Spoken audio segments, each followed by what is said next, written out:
கங்கை கொண்டான் நெல்லையில் அந்த தண்ணீரை உறிஞ்சி விற்பனை செய்வதை எதிர்த்து தமிழ்நாட்டில் இருக்கிற 156 அரசியல் கட்சி தலைவர்கள் போராடவில்லை.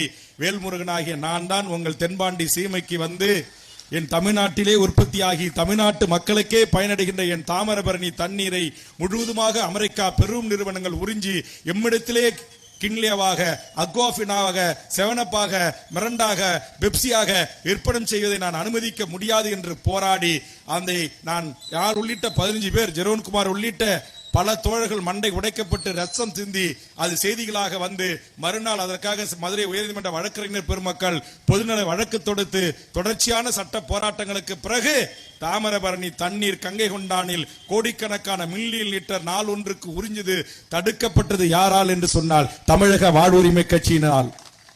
இப்படி நாங்க செஞ்சுட்டு என் உறவுகளை எங்க பின்னாடி வாங்கன்றோம்.